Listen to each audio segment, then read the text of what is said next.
Bismillahirrahmanirrahim. Assalamualaikum warahmatullahi wabarakatuh. Salam sejahtera untuk kita semua. Perkenalkan, nama saya Surtini. Saya CGP Angkatan Kedua Kabupaten Bandung. Pada kesempatan kali ini, saya akan melaksanakan demonstrasi kontekstual pengambilan keputusan sebagai pemimpin pembelajaran. Pertama-tama yang akan saya lakukan dalam menerapkan dan mentransfer pengetahuan yang saya dapatkan di program guru penggerak ini di sekolah atau lingkungan wilayah tempat saya bekerja, yaitu saya akan mengkomunikasikan dengan kepala sekolah sebagai pemimpin di sekolah tempat saya bekerja dan berkomunikasi dengan rekan sejawat terkait pengetahuan yang saya dapatkan di program guru penggerak ini. Selain itu juga, saya akan mencoba mentransferkan ilmu dan menerapkan di lingkungan gugus dan wilayah kecil.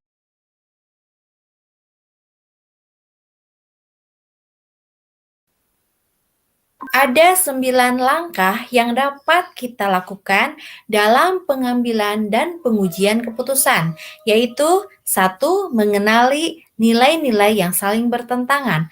Mengapa langkah ini penting untuk dilakukan? Pertama, yaitu untuk mengidentifikasi masalah, dan yang kedua, penting karena untuk memastikan bahwa masalah-masalah yang kita hadapi memang betul-betul berhubungan dengan aspek moral, bukan sekedar masalah yang berhubungan dengan sopan santun dan norma sosial.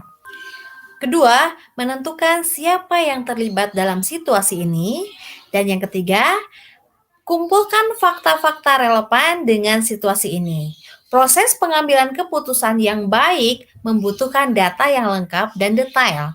Apa yang terjadi di awal situasi tersebut, bagaimana hal itu terkuak, apa yang akhirnya terjadi, siapa berkata apa pada siapa, kapan mereka mengatakannya.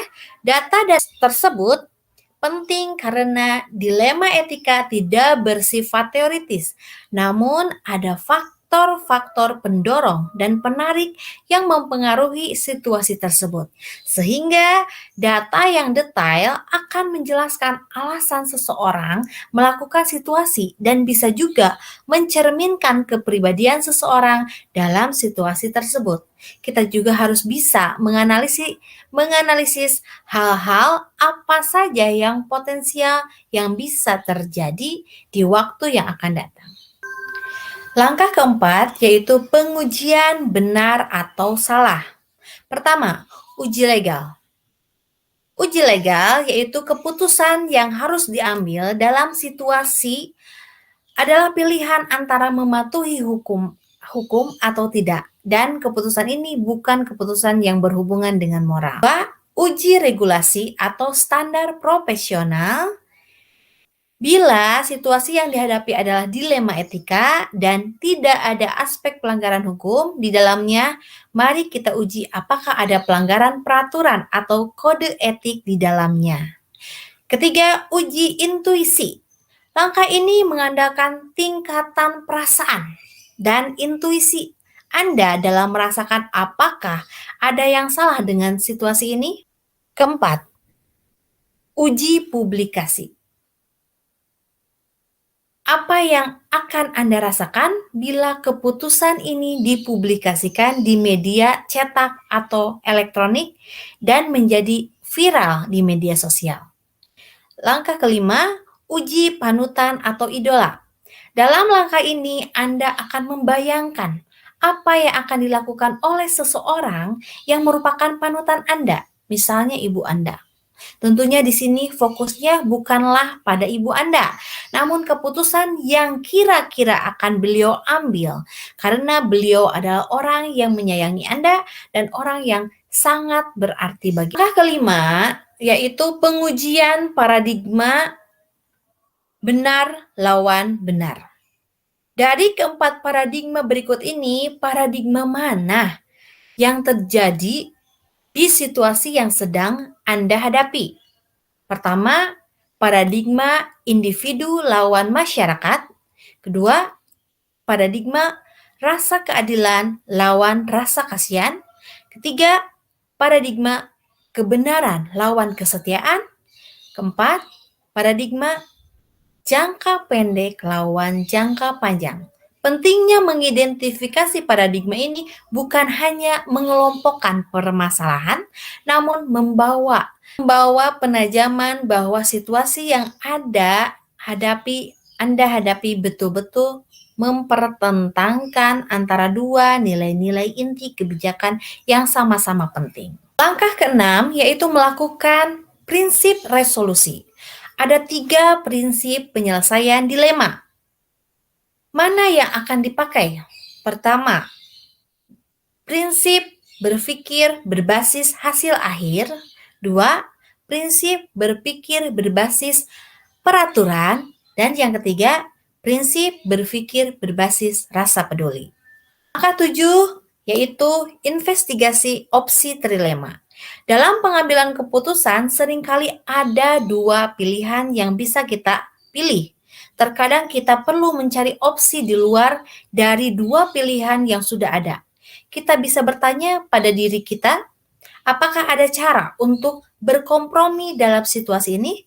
Terkadang akan muncul sebuah penyelesaian yang kreatif dan tidak terfikir sebelumnya yang bisa saja muncul di tengah-tengah kebingungan menyelesaikan masalah.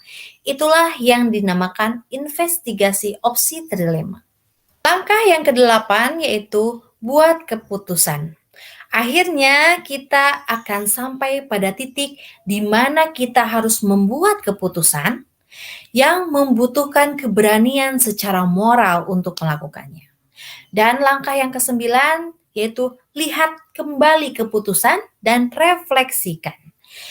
Ketika keputusan sudah diambil, lihat kembali proses pengambilan keputusan dan ambil pelajarannya untuk dijadikan acuan bagi kasus-kasus sebelumnya. 9 langkah pengambilan keputusan ini adalah panduan, bukan sebuah metode yang kaku dalam penerapannya. Pengambilan keputusan ini juga merupakan keterampilan yang harus diasah agar semakin baik, semakin sering kita berlatih menggunakannya, kita akan semakin terampil dalam pengambilan keputusan.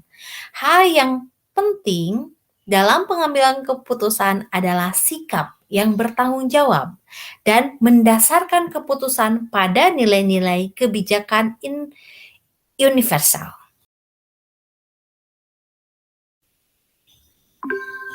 Saya akan menerapkan langkah-langkah tersebut secepatnya, mulai dari hari ini, besok, dan seterusnya.